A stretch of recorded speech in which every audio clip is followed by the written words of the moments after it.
Now let me start by saying that in this presentation, points of departure matter. Mexican anthropologist Xochitl Leiva tells us, quote, "The starting points that we select have a strong imprint that is not only symbolic, but also concrete and practical on what we do, think, and feel, and above all, in how we do, think, and feel it. The starting points intersect with the place of enunciation, but cannot be reduced to it. Let me now show to you which is my point of departure.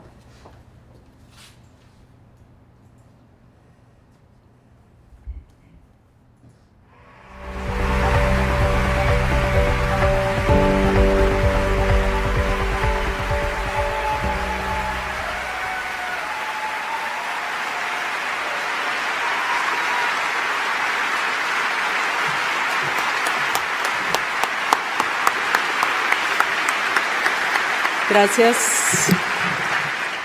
Buenas noches. Gracias a la familia Goldman. En nuestras cosmovisiones somos seres surgidos de la tierra, el agua y el maíz. De los ríos somos custodios ancestrales del pueblo lenca, resguardados además por los espíritus de las niñas, que nos enseñan que dar la vida de múltiples formas por la defensa de los ríos es dar la vida para el bien de la humanidad y de este planeta. El Copín, caminando con pueblos por su emancipación, ratifica el compromiso de seguir defendiendo el agua, los ríos y nuestros bienes comunes y de la naturaleza, así como nuestros derechos como pueblos. Despertemos, despertemos humanidad, ya no hay tiempo. Nuestras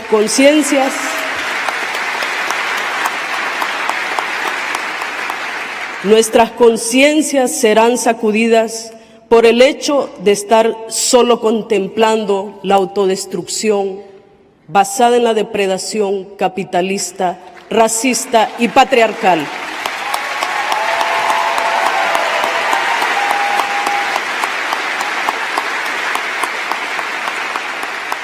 El río Hualcarque nos ha llamado, así como los demás que están seriamente amenazados en todo el mundo. Debemos acudir. La madre tierra militarizada, cercada, envenenada, donde se violan sistemáticamente derechos elementales, nos exige actuar.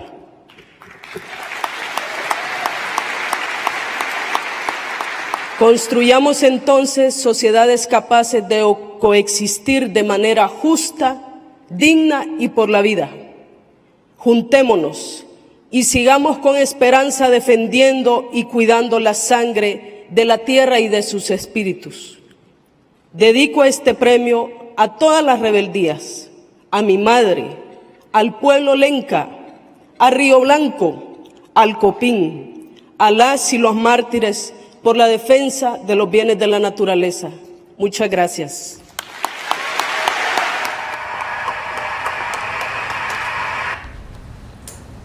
Okay, do you know who she is? Anybody? No? Well, she's Berta Cáceres, Lenca indigenous woman from Honduras. And she received in 2015 the environmental prize, the Nobel Environmental Prize. It's called like that, it's referred like that, World Environmental Award, for her intense defense of the Hualcarque River. Sadly, some months after her speech, she was assassinated by private security forces from the private company that was constructing the dam in the Hualcarque River. And, you know, Berta, like many other struggles around the world, are actually pointing at the destruction of female, brown, black, indigenous bodies. And of course, the use of brutality to appropriate the lands that are ancestral lands. Down in the right, above in the right, you have the picture of Marielle Franco. It's a very well-known, was a very well-known Brazilian lesbian activist, 13 days ago assassinated in Brazil because of her visible work defending young black men from police brutality. And down there is Betty Cariño. She's a Mexican indigenous. She was a Mexican indigenous woman from Oaxaca, killed in 2010 for her work on food sovereignty and indigenous people access to land. So these are my points of departure, and I wonder what happens if we start thinking about the role of universities in the 21st century, taking these struggles as our points of departure.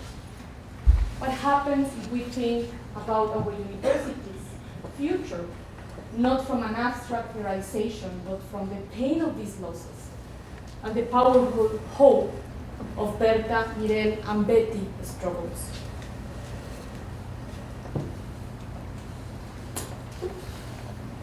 I will try to offer some answers, some very tentative answers to the questions that I have just raised following these 5 steps, and I hope that I will have the time to do it, and that you won't be sleeping before I finish. Let me start with the first one. I was very puzzled by the title of this general conference, and I was wondering what does the meaning of global mean in relation to knowledge, and what the meaning of local mean in relation to universities. I was thinking global for whom, or local from which perspective, or from whose perspective. Global, as probably you know, especially in the 1990s, came to mean, you know, the response to the compression of time and space. A response to name that the world became smaller. Quite ironic, because then the world became global, but this is how we were thinking in the 1990s.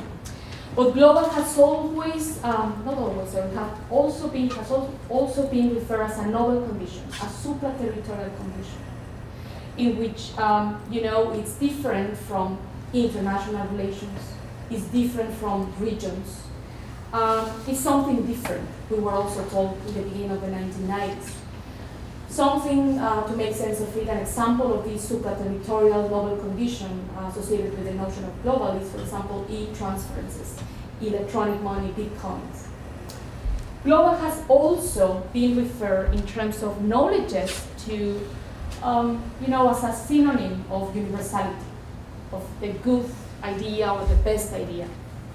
But it has also meant interconnection of pathways.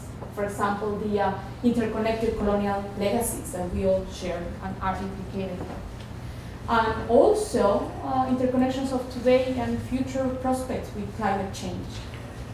Now, in terms of local universities, what normally we think about local universities, like global, we tend to find synonyms to local with very specific notions of what is not universal. We are told, for example, that there are general theories of development. No? Actually, I teach a course like that in the Netherlands. But we are also told that there are local approaches to development practice. And again, reproducing these hierarchies in between practice and theory.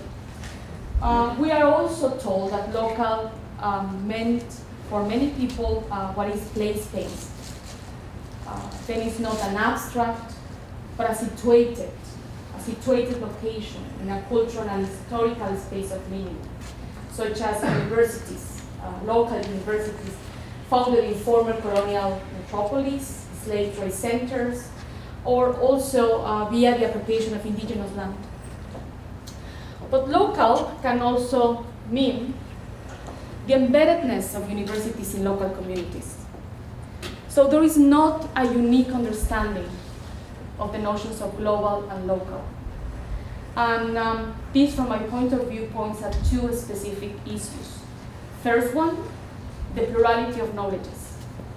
And the second one, the positionality of all these knowledges. And this is my next point. By positionality of knowledges, and yes, knowledges in plural, I mean that knowledges are generated in places and by bodies. And I mean with all our organs and systems, and our emotions, and not only with our rationality. I mean also that all knowledges are local, but we sometimes only see their expressions in global designs.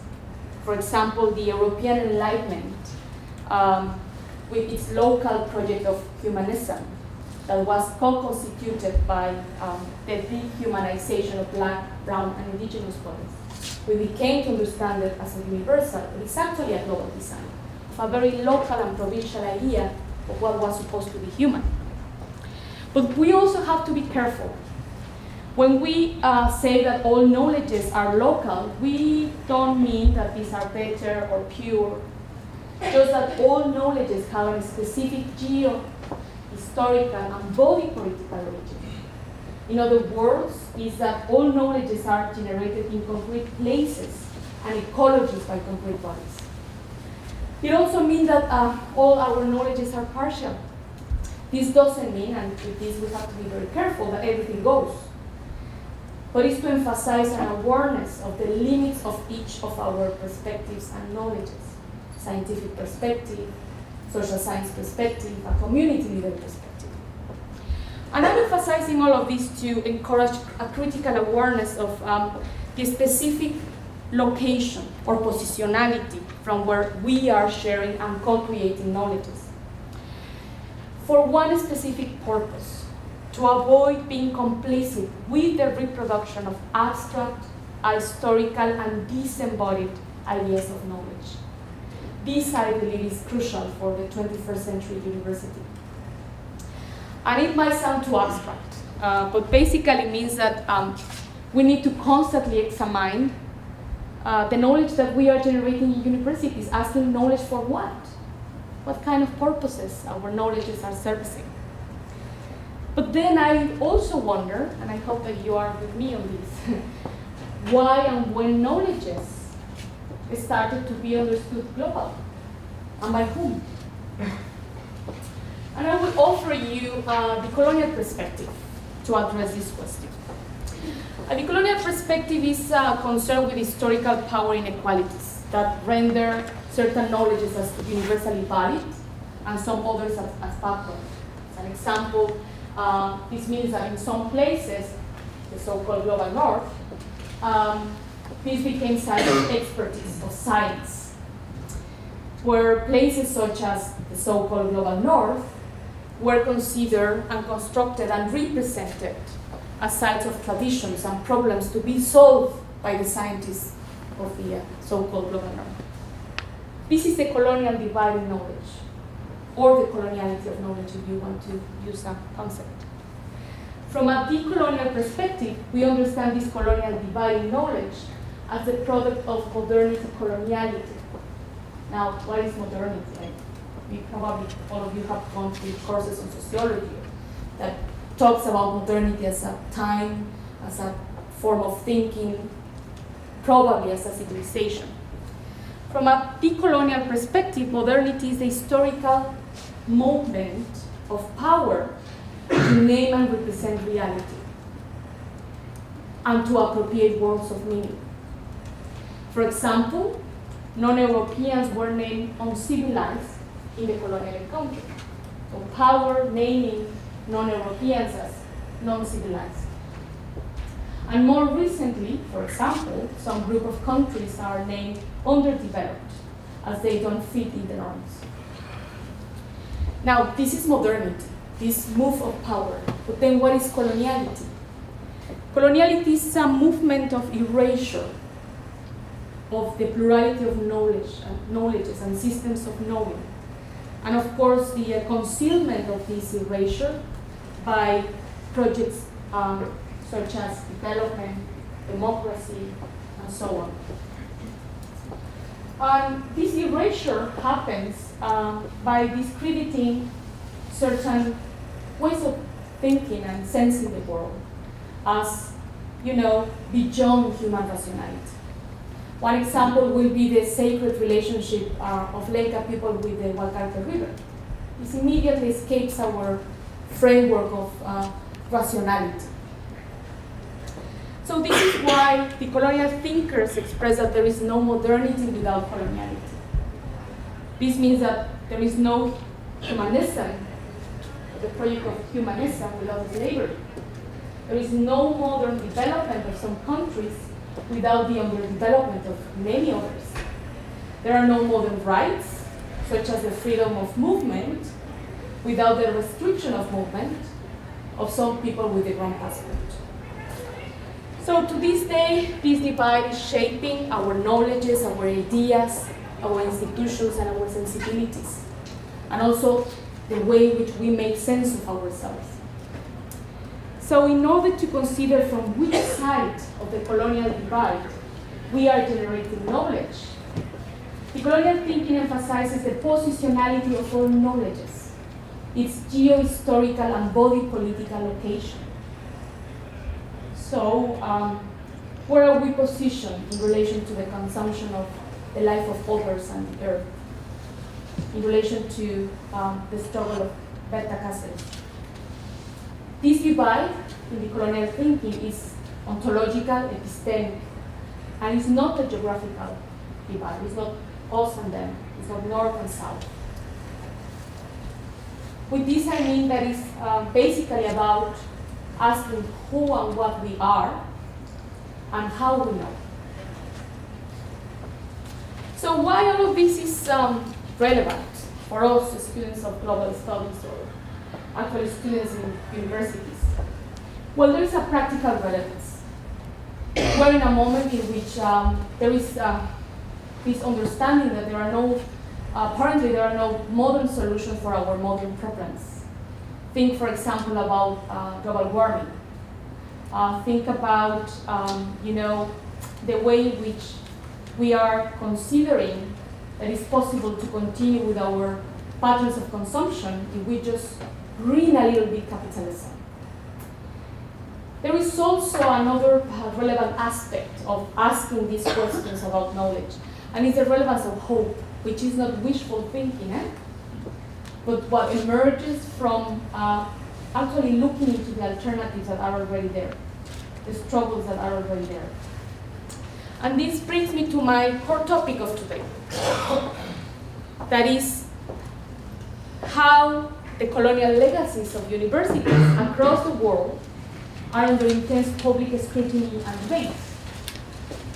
I will argue that the ongoing struggles for decolonization of universities are generating some interesting and visible alternatives for the crisis of not having modern solutions for modern problems. So, we're witnessing, probably you have seen in the news, I don't know, a series of mobilizations across different countries. Students are not only demanding a more transparent and democratic management of universities, but they are actually demanding the decolonization of universities. In other words, they are challenging the politics of knowledge, the power that is behind the content of what is taught and the ways in which it's taught. And they are advocating for a university that is not oblivious to its implications in colonial difference. And of course, we can say universities are very different across the world.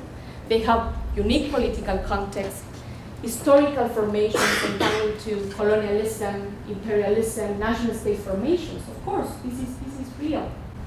But universities, despite this plurality, are facing this public scrutiny that I have just been mentioning. And we have also to understand that universities and the idea of universities as we know them can be traced back to a Western genealogy. The expansion of the university as a global system of education belongs to the history of the Western project of civilization. That is the story of modernity. And we just recently talked about there is no modernity without coloniality. So modern institutions like this one are implicated in very violent forms of destitution and appropriation of knowledges. So this might help us to understand why universities are not offering solutions for modern problems. But let me go a little bit forward. In Latin America, since the 1990s, social movements engaged in processes of political, economic, and territorial autonomy are creating their own universities.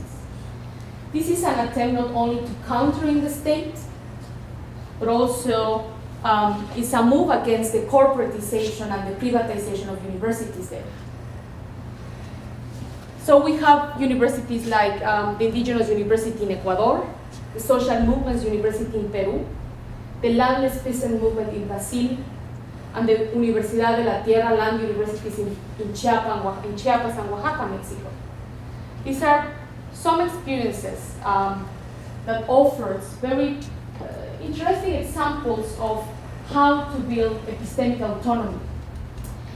Meanwhile, in Western Europe, universities have responded to the scrutiny of their colonial legacies in their canons via diversity policy measures.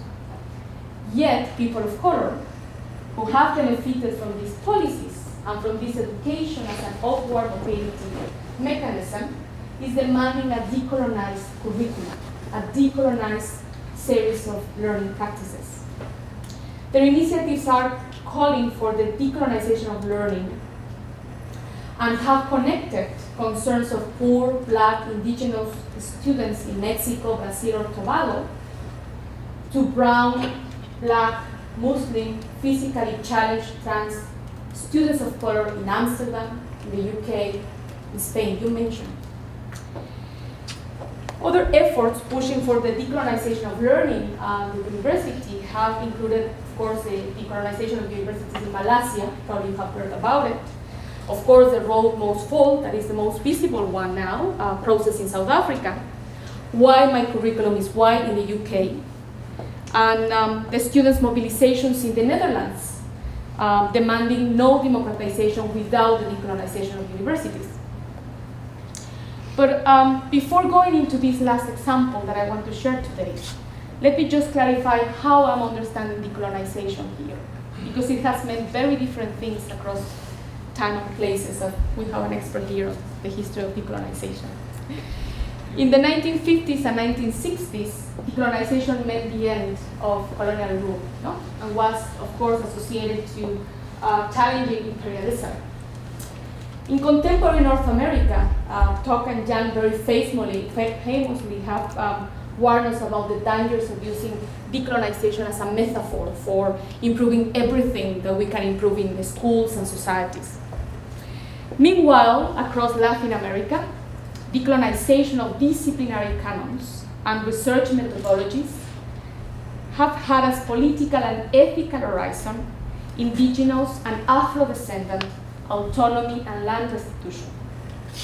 So when I think about decolonization, I'm thinking about undoing colonial legacies in our institutions, in our ideas, in our sensibilities, in a way that is conducive of these processes, that encourages these processes of autonomy, restitution, and reparation. So it's not a metaphor. Let me now share with you an example of how students like you, I'm looking at you and I'm thinking of the students of the other UVA, the University of Amsterdam. Students like you instigated the decolonization of one of the oldest universities in Western Europe. In the spring of 2015, students' movements occupied the University of Amsterdam in the Netherlands. There was a financial crisis there, basically because of corrupt management of students' fees that were invested in hedge funds, and then you have the crisis, and there was a big mess. So students occupied the university to demand transparency of the management of the fundings of the university and a more democratic management of every single aspect of the university. But something very interesting happened. The students of color, the students that were first generation migrants in the Netherlands, raised a demand that there was no possible to have democratization without the decolonization of universities. I'm talking really students from 19 to 21, 22 years who literally constructed a kind of communal system within the university for some months before the police evacuated them. But nonetheless, one of the outcomes of this mobilization was the creation of the Diversity Commission that conducted research from March to September 2016.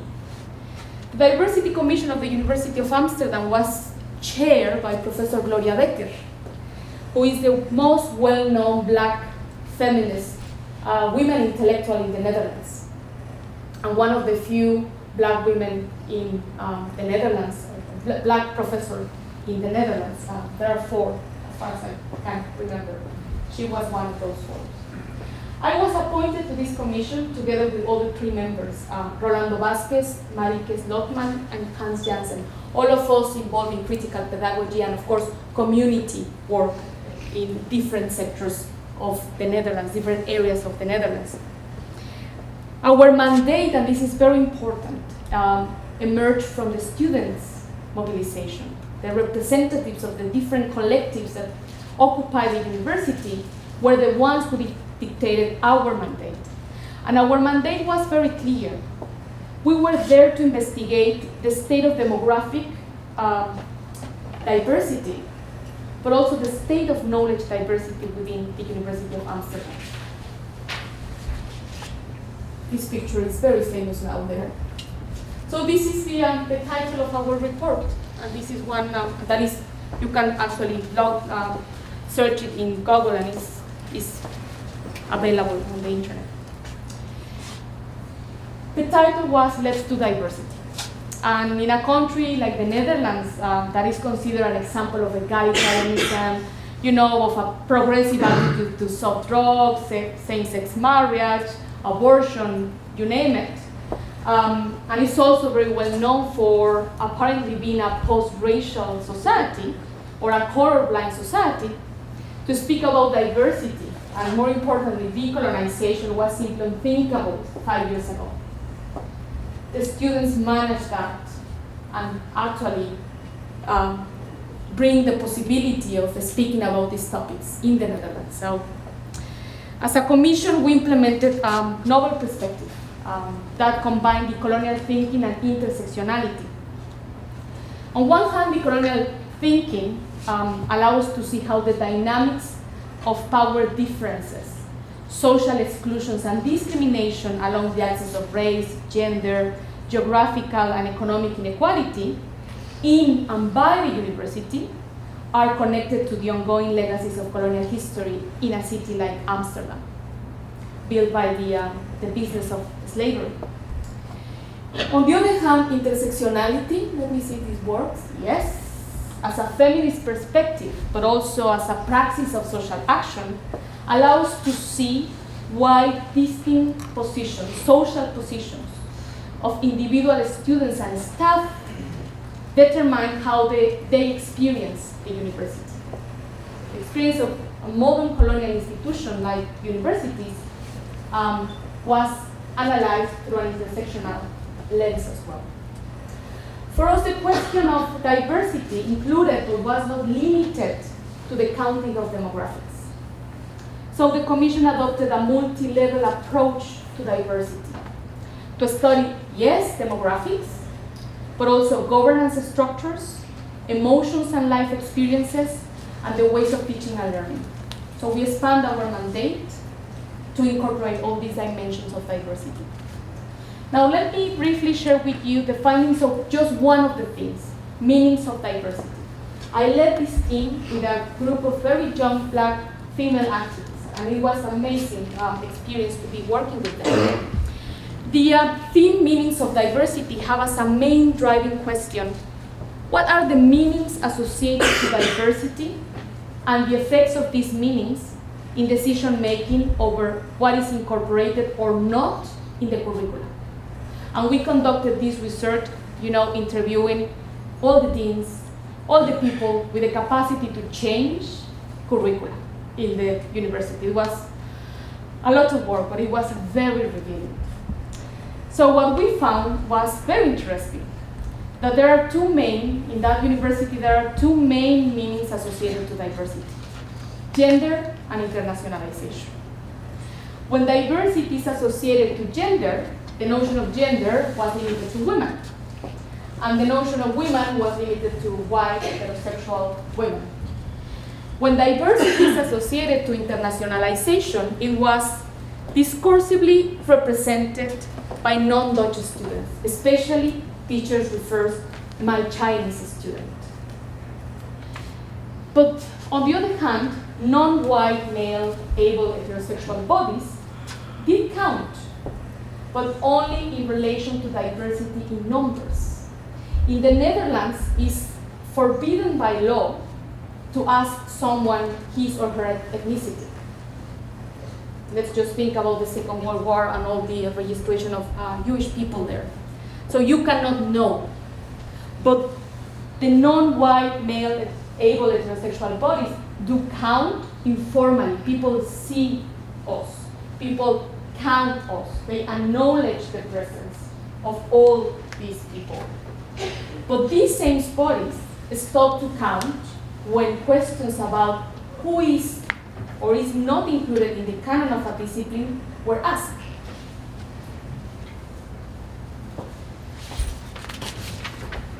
So how are you doing?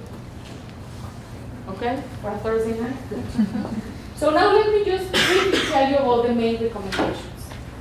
But please bear in mind that this came out from this social mobilization of the students. We were servicing the students, not the administration. So the main recommendations always have in mind, information that could be used for the movement, that could actually provide a footing for the students to demand action, concrete actions from the administration. So our recommendations range from transforming from forms of assessment and evaluation, especially criteria to assess teachers and their accreditation, but also to the need of positioning the bodies of knowledge reproduced and produced at the university. Overall, one of the main recommendations that we came up to was a different approach to knowledge, a different ethics and politics of knowledge that will see the university transiting from a closed form of expertise to an open approach to expertise. Now, an open approach to expertise and knowledge is not an approach against expertise. And this is very important in this moment of post-truth around the world. We also have that problem there. So an open approach to expertise is an approach for geo-historically positioned forms of expertise. Remember that I was just mentioning about the importance of understanding that all knowledges are local and produced by bodies, in particular places. Well, an approach to expertise that is positioned in its geo-historical location aims not to disregard expertise, but actually to understand how partial expertise can be. In the view of the Commission, students, teachers, and researchers that became aware of their positionality of knowledge, of the limits of their knowledge, become humble knowledge practitioners that are open to dialogue with other perspectives. Now, we also developed what we call a framework to assess diversity-rich pedagogical practices. And I'm presenting this as Rate My Professor 3.0 because I was just coming across this website that works here in the US in which you can rate your professor. And I went to look into that and say, what will happen if the categories that we put forward for the students in the Netherlands to assess the professor were actually informing Rate My Professor? Well, we will have a 3.0. So try to bear with me because I think that this can be something interesting for you to assess your professors. The elements of the framework were conceptualized as pedagogies of positionality, pedagogies of relationality, and pedagogies of transition. So imagine assessing your professors on the basis of these notions. Now, pedagogies of positionality include practices that even while teaching the canon of your disciplines, reveal a geopolitical location of knowledge. That is knowledge that is always taught in a situated manner, allowing the students to recognize the geogenealogy to which they are being exposed and which they are being trained instead of assuming an abstract position of universality. So probably you have a teacher that is actually very much concerned in situating his or her own canon when teaching, or probably you don't. Now, pedagogies of relationality brings to focus the practices of knowledge. And now I remember that I have some nice picture here on relationality. Brings to focus the practices of knowledge that contribute to fostering diversity by enabling open and dynamic forms of interaction. So it's focusing on the way we interact with each other, the way in which the classroom is actually used as a space to empower or disempower students. Have you ever assessed your professors on the basis of this? Well, we are proposing that the students have to assess their professors on the basis of this. So we focus on relationality, helps to make visible how detrimental are authoritarian, top-down, one-directional forms of teaching. And then finally, we also develop the notion of pedagogies of transition to point towards the need for the university to actively address its societal and ecological implications. Thus, my teacher allows, plastic waste, or is critical about how we actually manage our waste in our sessions. So this enables students to bridge the epistemic border between the classroom and society, between the classroom and earth. Transitionality speaks of the knowledge practices at the university that are clearly related to the socio-historical and eco-historical conditions in which we are living, in which we are learning. The notion of transitionality that happens to be very, students were very excited about it in the city of Amsterdam, one of the greatest cities of the world, but they were very excited to implement it. The notion of transitionality highlights the importance of enabling students to address the question of meaning of knowledge, the knowledge that they are learning. So, what is this knowledge for? So, let me just offer now some, let's say, post-report reflections that we have after everything came out, not without problems. There was a lot of debate and a lot of media reports, very negative reports about the work we were doing, but we did it. So, the diversity in this report has broadly been used to discuss the composition of the students and staff population in the university. Of course, it was very important to reflect the demographics of such a wide institution, especially because the university is supposed to be servicing one of the most diverse cities of the world, Amsterdam, but nonetheless remain as a very wide institution. So the question of demographic diversity was important, but it was falling short to address the question of decolonization of the students' movement.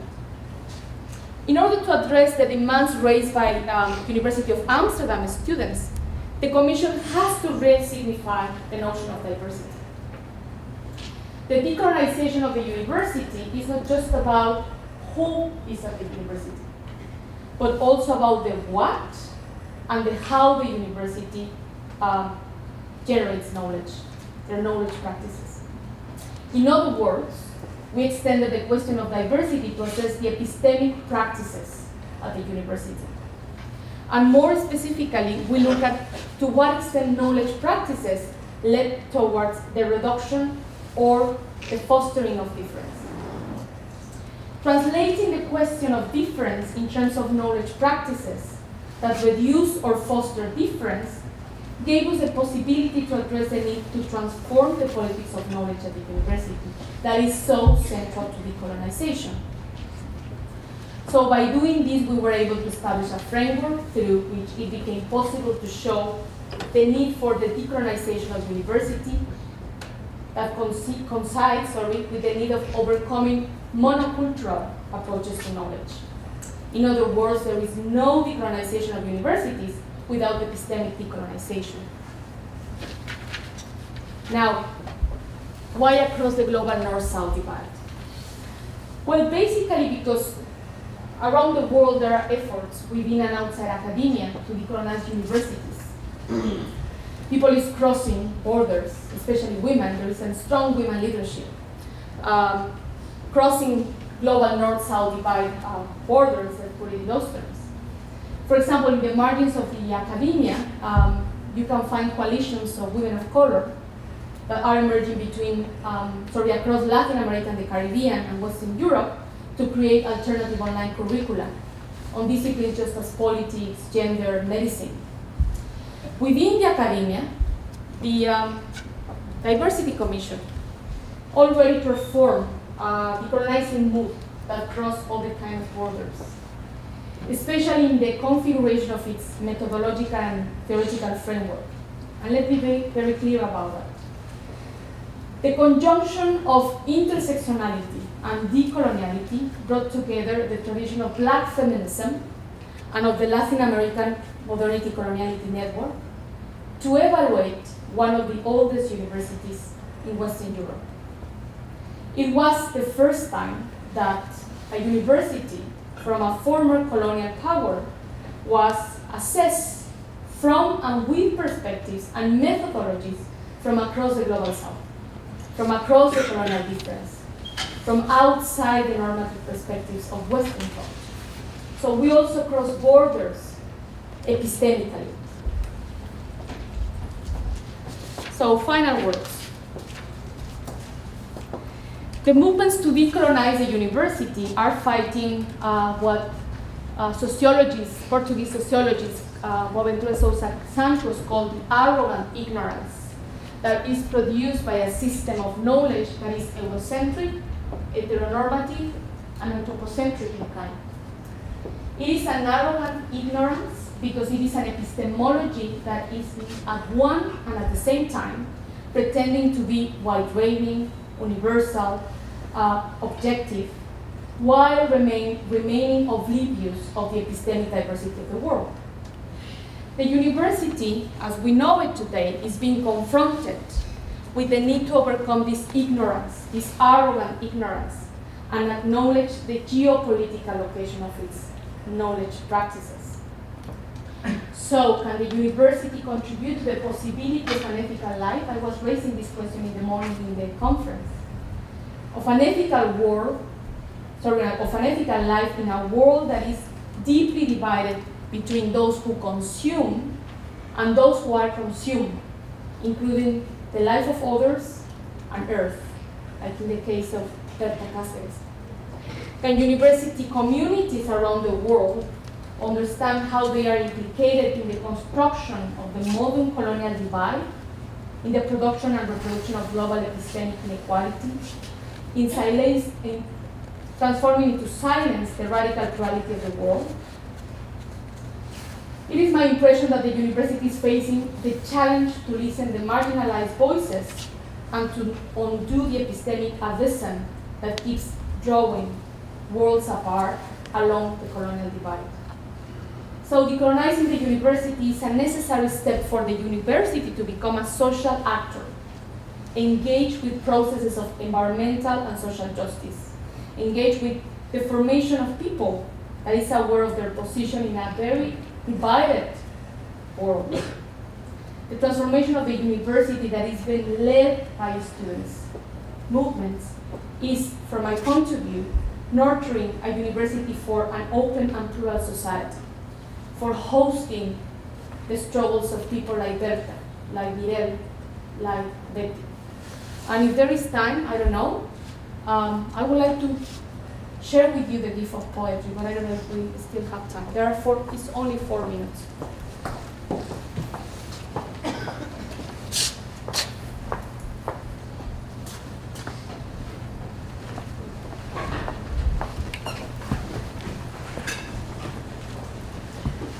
Speech, the Rio Blanco. As Indigenous women, we know that death is just the Earth's way of reminding us who we belong to, the land. Tonight, we summon you as courage, as mother, as teacher, as patience, as joy, as activist with a contagious smile, who cut her teeth on revolution for the love of the people in the land of Honduras. Last year, on this very stage, you said, "We come from the land, water, and corn. Somos seres surgidos de la tierra, el agua, y el maíz." You were carrying the power of clenched fists and sacred rivers in your speech, the Rio Blanco and the Rio Gualquerque, sources of life and medicine for the Lenca people. It's why you were so fearless against the threats. The river had already warned you that your victory would be difficult, but you stood brave. And tonight, the river runs throughout this room, a living vein connecting all of us to this planet, a call to protect Mother Earth, just as lovingly and fiercely as you did, Berta. Tonight, we celebrate your spirit, your passion, and what you gave your life to. The Council of Popular and Indigenous Organizations of Honduras, the rivers of the earth, and the goddesses that protect them. Your passion for human rights and the oxygen of resistance. Your voice echoes like the heartbeat of every Indigenous fight for dignity. Tonight, we celebrate you, Berta. You taught me that as an Indigenous woman, the true path towards justice is to accept the fact that the land never belonged to us, That we have always belonged to the land. You taught me how to press my ear to the soil, how to plant my feet in the river and listen as my ancestors whisper me responsible for protecting the sacredness of where all of us come from. You taught me how to love this land both unconditionally and fearlessly, how to hold hands with the river and protect her vulnerability, how to bathe in the eternal gaze of her wisdom and listen to the songs of liberation flowing through her current. Thank you for showing me the ghosts connecting land to life and the holiness of their stories that lie beneath the water. You've taught me the meaning of courage and solidarity. You've reminded us just how far chance of justice can travel.